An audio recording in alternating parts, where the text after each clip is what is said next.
Hi, Michael here from Happy Chiropractic. Today I just want to spend a moment with the plastic model of the spine, trying to just put into some words with some actions what actually happens with a chiropractic adjustment.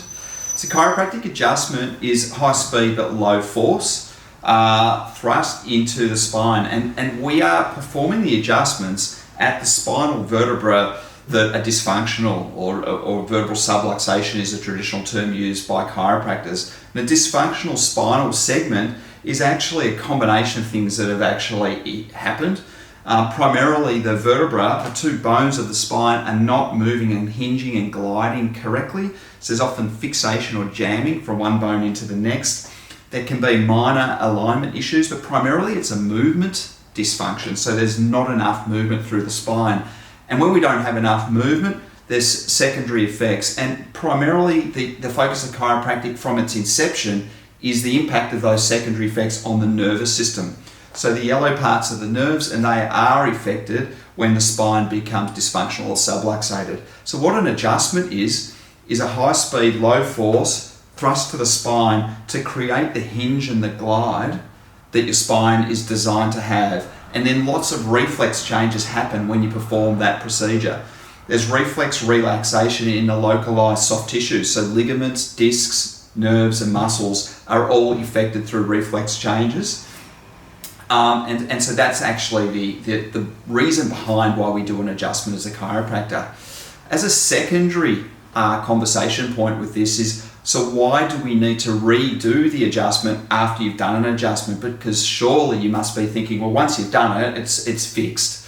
The problem with the body, or it's not a problem, but the reality of the human body is that it's very pattern-based. So when people attend a chiropractor with a chronic long-term build-up issue, which is in reality most of the people, it's taken some time for the spine to develop the pattern of dysfunction that it's in. So there's a degree of fixation and tension and dysfunction in the spine that if you perform an adjustment, there's a temporary change. There's that temporary glide and movement and hinging.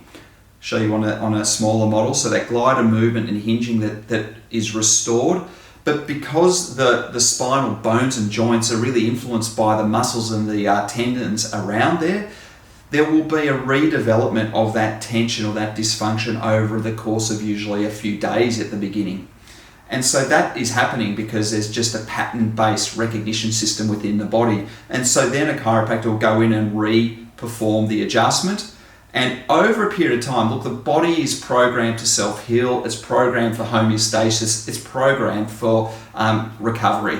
So after a period of time, the human body actually stops redeveloping the initial issue to the same degree that it originally does. So as time progresses, there's less of a recurrence of the dysfunction, but how long that takes, it depends from case to case, and that's why it's so important to understand the person's background and what led them to have their problem in the first place. So I hope you understand a little bit more about what actually is the purpose behind an adjustment and why there's often repeat adjustments particularly at that beginning phase of chiropractic care, that those repeat adjustments aren't too far apart so that you can help to break the existing pattern and progress you towards a greater level of health and well-being.